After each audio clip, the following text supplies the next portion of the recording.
Le soleil se couchait lentement sur le village de Zandouli, ses rayons dorés illuminant la maison imposante de la famille Dossou. Le crépuscule apportait avec lui une fraîcheur apaisante, et la brise du soir caressait les feuilles des arbres entourant la maison. Dossou, le patriarche de la famille, était un homme respecté et aimé de tous. Son autorité naturelle et sa sagesse avaient toujours guidé la famille Dossou à travers les épreuves.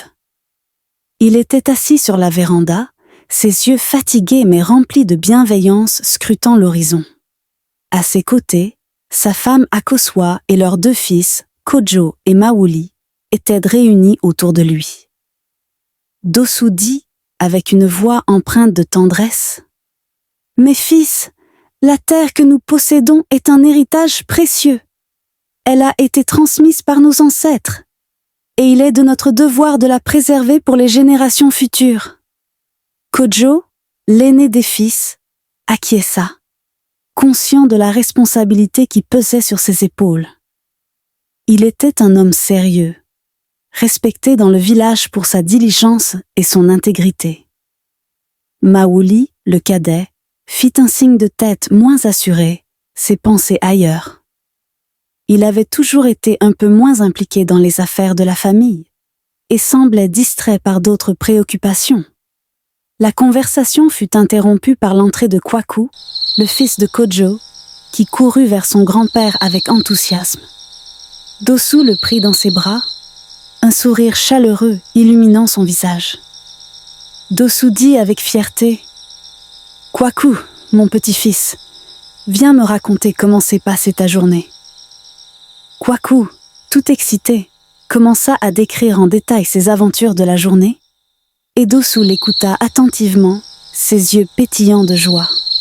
La nuit tomba sur Zandouli, et les membres de la famille se retirèrent dans leur chambre. La maison était calme, bercée par le murmure doux du vent à l'extérieur.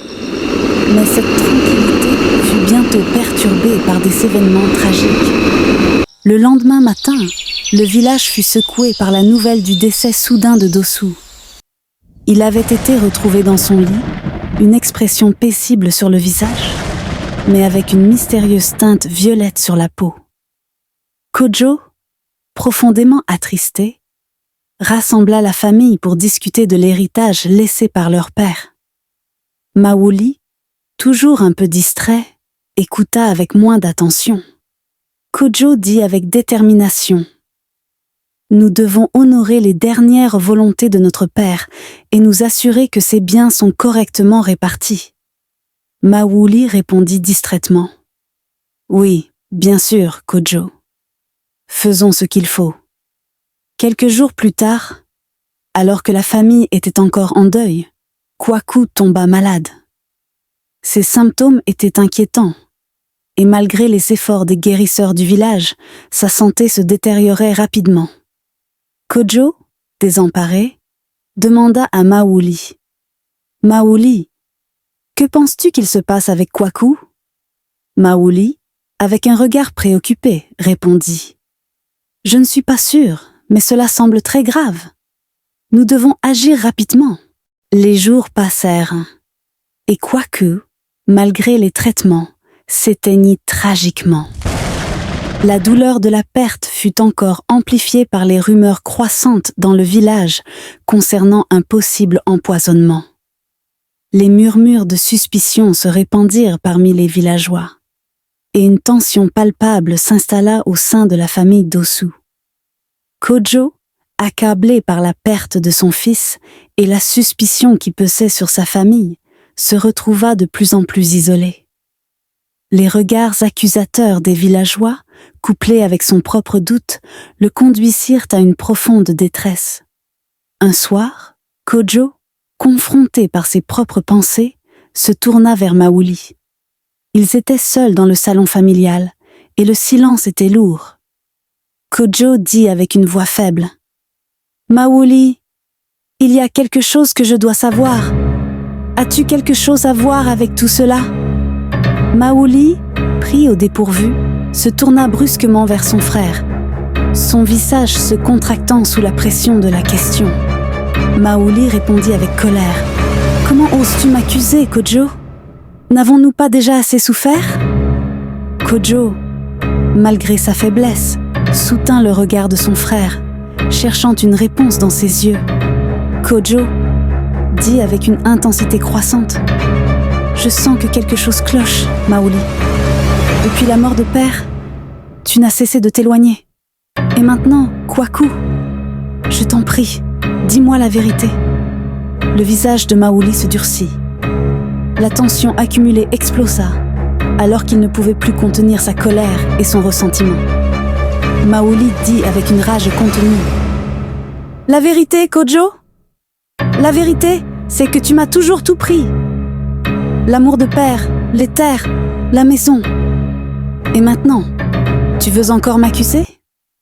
Oui, c'est vrai. J'ai empoisonné ta nourriture. C'était toi qui devais mourir, pas Kwaku. C'était toi. » Les mots sortirent de la bouche de Maouli avec une telle violence qu'il semblait le libérer d'un poids immense. Kojo recula sous le choc, les yeux écarquillés d'incrédulité et de douleur. Kojo dit avec une douleur profonde. « Maouli, comment as-tu » Kojo, abattu par les aveux de son frère, sentit ses forces le quitter.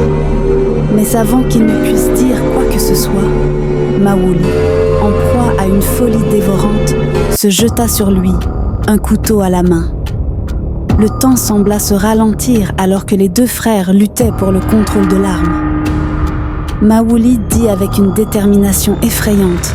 « Tu ne mérites pas de vivre, Kojo. Tout cela aurait dû être à moi. » Kojo tenta de repousser Maouli, mais il était trop affaibli par le poison. Dans un dernier effort désespéré, il réussit à désarmer son frère, mais pas avant que la lame n'ait entaillé son flanc. Maouli, réalisant la gravité de la situation, recula, le souffle court, tandis que Kojo s'effondrait, gravement blessé. Les minutes qui suivirent furent marquées par un silence glaçant. Maouli, debout au-dessus de son frère mourant, se sentit submergé par une vague de désespoir. Kojo, d'une voix faible, dit « Pourquoi avons-nous dû en arriver là, Maouli ? Nous étions frères. » Maouli, les larmes aux yeux, tomba à genoux à côté de Kojo, saisissant la main de son frère. Maouli dit avec une profonde tristesse « Je suis désolé, Kojo. Je suis désolé. Je ne voulais pas que cela se termine ainsi. » Kojo, dans son dernier souffle, serra la main de son frère. Un dernier geste de réconciliation. Kojo dit avec un souffle mourant « Prends soin de notre famille, Maouli. » Ce furent ses dernières paroles. Kojo expira dans les bras de Maouli, laissant ce dernier seul avec la gravité de ses actions. Après la mort de Kojo, Maouli erra sans but, incapable de supporter la culpabilité qui le rongeait. Il évitait le regard des autres villageois, honteux de ce qu'il était devenu. La maison familiale, autrefois pleine de vie, était maintenant plongée dans le silence et l'obscurité. Chaque pièce lui rappelait son crime, et chaque souvenir d'enfance partagé avec Kojo lui revenait en mémoire, le torturant davantage. Maouli dit avec désespoir « Je ne mérite pas de vivre, pas après ce que j'ai fait. » Finalement, Maouli, accablé par le remords, se rendit au chef du village, confessant tout ce qu'il avait fait. Il s'effondra à ses pieds, suppliant qu'on lui inflige le châtiment qu'il méritait. Maouli dit avec une sincérité brisée « Je suis un monstre. J'ai tué mon propre frère par avidité. Je ne mérite ni pardon, ni pitié. » Le chef du village, un vieil homme sage, le regarda avec tristesse. Le chef du village dit avec compassion « Maouli, ce que tu as fait est impardonnable, mais ta souffrance montre que tu réalises l'ampleur de ton crime. Le jugement des hommes est une chose, mais le véritable fardeau que tu portes est celui de ta conscience. C'est à toi de vivre avec cela. » Maouli fut condamné à l'exil, banni du village pour le reste de ses jours. Il erra de village en village, un homme brisé, hanté par les fantômes de son passé. Les événements tragiques de la famille Dossou furent gravés dans la mémoire collective du village de Zandouli, servant de leçon pour les générations à venir. Le village se souvint de Kodjo comme d'un homme bon qui avait toujours mis sa famille en avant, et de Mawouli comme d'un exemple de ce que l'avidité et la jalousie peuvent provoquer lorsqu'elles ne sont pas maîtrisées. L'histoire de Kodjo et Mawouli nous enseigne que la jalousie et la soif de pouvoir sont des poisons plus mortels que n'importe quelle lame. Les liens familiaux sont sacrés et ne doivent jamais être brisés par des désirs égoïstes. La véritable richesse ne se trouve pas dans les biens matériels, mais dans l'amour et le respect que l'on porte à ceux qui nous sont chers. Celui qui oublie cette vérité court à sa propre perte, condamné à vivre dans le regret et la douleur.